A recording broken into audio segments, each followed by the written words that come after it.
예수님께서 12 제자를 파송하십니다. 이때는 벌써 예수님 사역의 후반기에 접어드는 것입니다.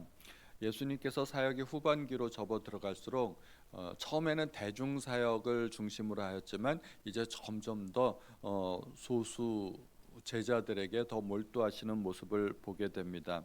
예수님께서 처음에 많은 사람에게 병자를 고치시고 귀신을 내어 쫓으셨지만 그 중에 이제 12명을 선출하시고 제자를 삼으시고, 그리고 이제 예수님께서 승천하실 기약이 다가오심을 아시고 제자들에게 예수님의 모든 그 사역을 위임하십니다. 귀신을 제어하고 하나님 나라를 전파하고 앓는 자를 고치라고 내보내십니다. 예수님께서 이 땅에 오신 사명은 하나님 나라를 세우기 위함이었습니다. 이 땅은 원래 아담 이후로 하나님을 떠난 나라가 되었고 어둠의 백성들이었으나, 그러나 예수께서 이 땅에 오셔서 하나님 나라를 선포하시고 하나님 나라를 세우셨습니다. 지금까지 하나님의 나라는 지속적으로 성장하는 중이고 점점 더 확장되어 왔습니다. 그 일이 어떤 거대한 프로그램이 있었던 것도 아니고 무슨 조직이 있었던 것도 아닙니다. 예수님께서 처음에 아무것도 아닌 것처럼 보이는 이 12명의 제자들로부터 시작된 것입니다. 이 12명의 제자들 가운데는 배신자 한 사람도 있었고 또 세리도 있었고, 대부분 또 아무것도 아닌 것처럼 보이는 갈릴리의 그 어부들 출신이었습니다. 이런 아무것도 아닌 것처럼 보이는 이런 평범한 사람들을 통해서 하나님께서는 하나님 나라를 세워가려는 그 어마어마한 프로젝트를 맡기신 것입니다. 지금은 그러한 모든 프로젝트가 제자들로부터 세워진 교회들에게 위임되었습니다. 이제는 그 사명을 우리 교회가 맡아서 해야 할 것입니다. 제자들을 보내실 때 아무것도 가지지 말라고 말씀하십니다. 지팡이나 배낭이나 여행이나 돈이나 아무것도 가지지 말라고 말씀하십니다. 제자들이 하나님 나라를 위해서 그렇게 여행을 할 때 아무것도 보장되어 있지 않고 아무것도 준비되어 있지 않은 그러한 삶을 살게 되는 것입니다. 그러면 무엇을 먹고 무엇을 마시고 또 어디 가서 잠을 자게 될까요? 하나님께서 그때그때 예비해 주실 것입니다.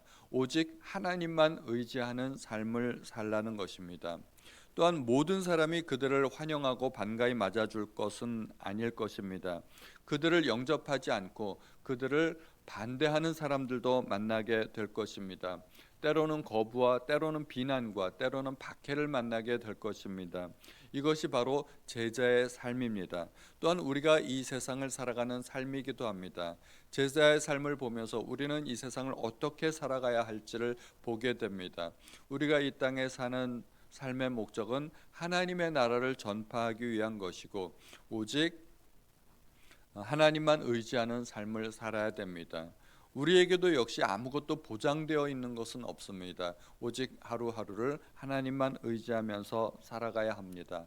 또한 우리 또한 이 세상을 살아갈 때 모든 세상 사람들이 우리가 전하는 복음을 반가이 맞아주는 것은 아닙니다.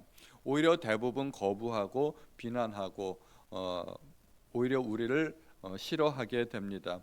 그러한 것이 제자들도 그러한 삶을 살았기 때문에 우리 역시 마땅하다고 생각해야 될 것입니다. 제자들이 그러한 삶을 살았을 때 소문이 퍼지면서 이 모든 일들이 궁궐에까지 들어가게 되고 헤롯도 이 이야기를 듣게 됩니다. 헤롯이 이 이야기를 듣고 심히 당황하였다고 합니다. 제자들이 하였던 사역은 귀신을 제어하고 하나님 나라를 전파하고 병든 자를 고치고, 이것이 다 좋은 일 아니겠습니까? 백성들에게 좋은 일이었고 당연히 백성들이 좋아하고 기뻐할 만한 일이라면 왕으로서도 환영하고 기뻐해야 되는데 헤롯 왕은 당황하였던 것입니다. 당황하고 두려워하였습니다.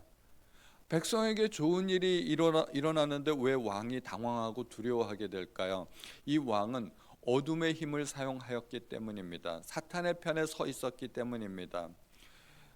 이 헤롯은 예수님과 반대쪽에 서 있었기 때문에 예수님께서 하시는 모든 일에 대해서 두려워하고 그리고 당황할 수밖에 없었던 것입니다. 이 헤롯은 자기가 저질렀던 악행 때문에 요한을 목베어서 죽였습니다. 요한을 목베어서 죽였는데 소문이 퍼지기를 그 요한이 다시 살아났다고 하니까 이제 나는 어떻게 될까 하는 그런 두려움이 있었던 것입니다. 그런데 예수님은 한 번도 무력을 사용해 본 적이 없으십니다.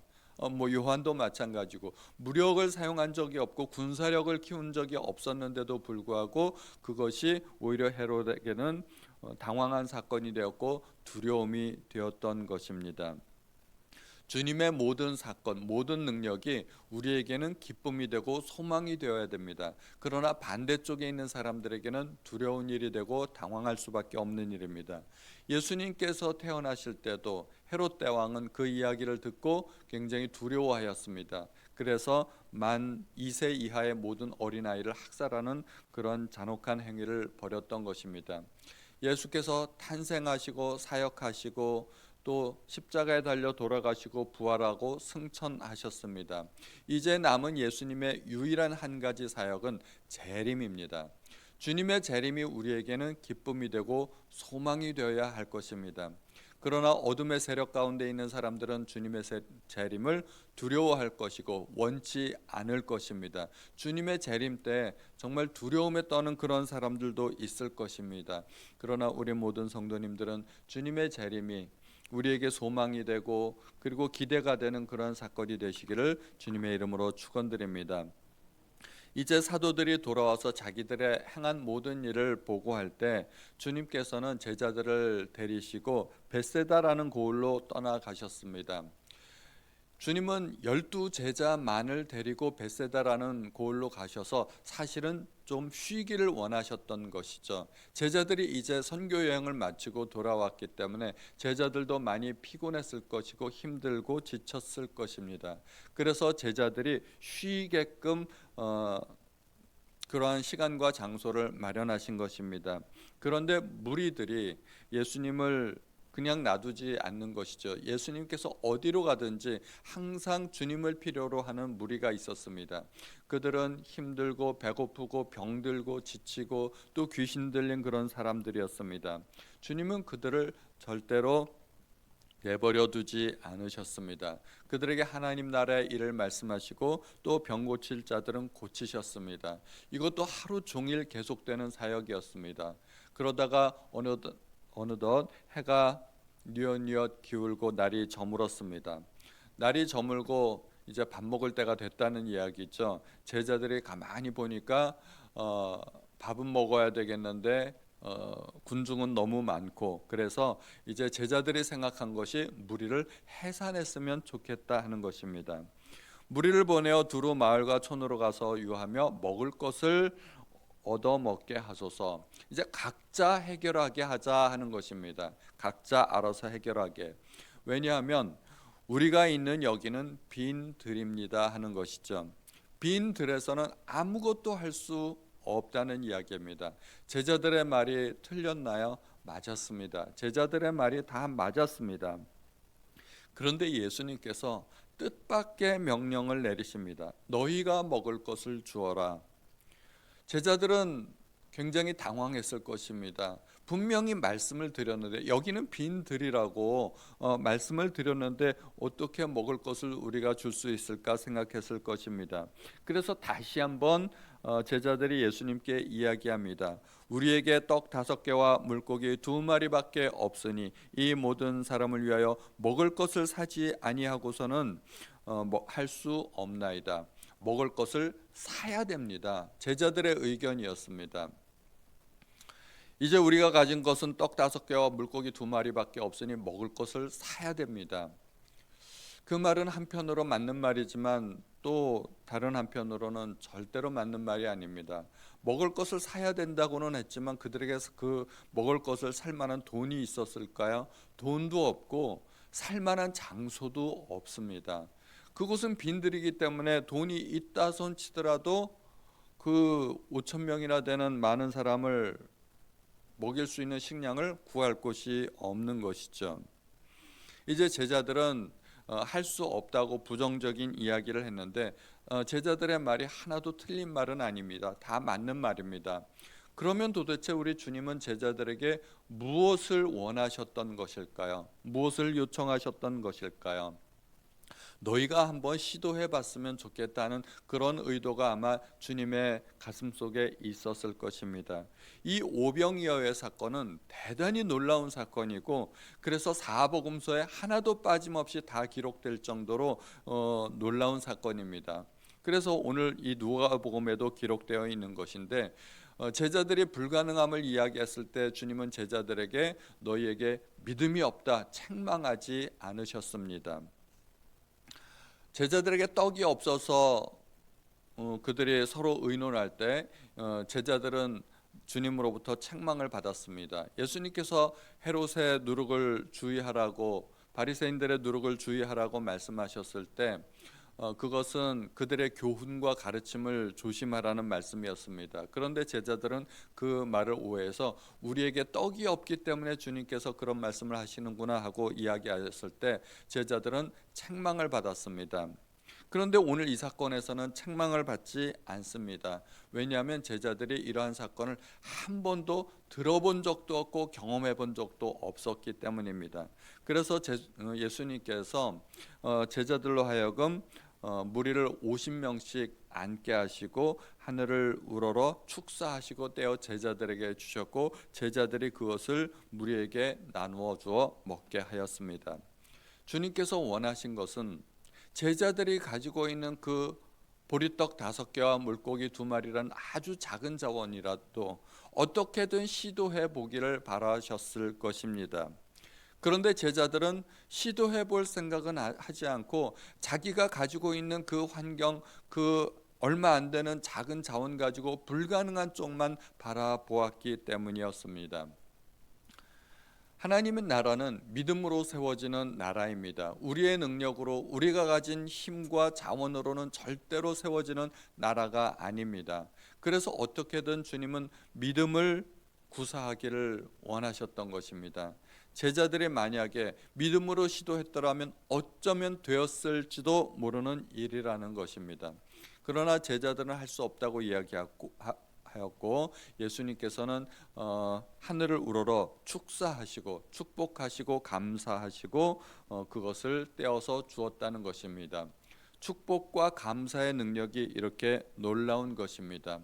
스펄전 목사님은 이렇게 이야기했습니다. 우리에게 작은 촛불이라도 하나 있을 때 그것을 감사하면 하나님께서는 별빛을 주신다. 별빛에 감사하면 달빛을 주시고, 달빛에 감사하면 태양빛을 주시고, 태양빛에 감사하는 사람에게는 하나님께서 그 무엇과도 비길 수 없는 하나님 나라의 그 영광을 주신다고 그렇게 이야기하였습니다. 우리가 가진 작은 것, 그것을 우리는 하나님 앞에 감사할 수 있어야 되고 그것에 믿음으로 도전해야 됩니다. 우리가 가진 것이 누구라도, 넉넉한 사람은 아무도 없습니다. 내가 가진 것은 작은 자원이지만 그것을 하나님 앞에 감사하고 축복하고 믿음으로 도전할 때 우리는 놀라운 일들을 할 수 있게 되는 것입니다. 선교지에서 일어나는 일들이 다 그런 일들입니다. 선교사님들이 막대한 재물을 가지고 간 것도 아니고 어마어마한 능력을 가지고 간 것도 아닙니다. 딸랑 몸뚱아리 하나 들고 복음 들고 그 선교지에 갔을 뿐인데, 기도하고 복음을 전하고 후원자들에게 사역을 이야기했을 때 또 수많은 사역의 후원자들이 모아지고 그들을 후원하고 그 땅에 교회가 세워지고 학교가 세워지고 병원이 세워지고, 그게 바로 우리나라에서도 일어났던 일들입니다. 우리나라 조선 말기에 그 파란 눈의 선교사들이 이 땅에 와서 아무것도 가진 것이 없었지만 하나님 앞에 기도하고 복음을 전하기 시작했을 때 이 땅에 교회가 세워지고 학교가 세워지고 또 병원이 세워지고, 그 병원들 중에 유명한 병원들이 오늘날 지금까지도 있는 것 아니겠습니까? 세브란스 병원이라든가 이런 것들이 다 그 선교사님들에 의해서 세워진 병원들입니다. 이러한 놀라운 일들이 그들이 가지고 있던 작은 그런 능력과 자원에 그들이 믿음으로 도전했기 때문에 이루어진 일들입니다. 우리는 불가능을 바라보기보다는 하나님께서 내게 주신 작은 능력에 집중하고 감사하고 믿음으로 도전할 수 있어야 하겠습니다. 그럴 때 하나님께서 놀라운 일들을 베풀어 주실 줄로 믿습니다. 오늘도 믿음으로 도전하는 하루가 되시기를 주님의 이름으로 축원드립니다. 하나님 아버지, 오늘도 저희에게 귀한 말씀을 들려주시니 하나님 감사합니다. 우리가 가진 것은 정말 너무나 작고 보잘것없는 것입니다. 보리떡 5개와 물고기 2마리, 그것으로 주님은 5,000명을 먹이라고 말씀하십니다. 이것은 말도 안 되는 소리고 제자들이 보기에는 불가능한 일이었습니다. 그러나 예수님께서 어떻게 하는 것인지를 보여주셨습니다. 우리도 예수님을 본받아서 내가 가진 작은 것에 감사하고 믿음으로 도전하는 모든 성도들이 될 수 있도록 도와주옵소서. 모든 말씀을 우리 주 예수님의 이름으로 기도하였습니다. 아멘.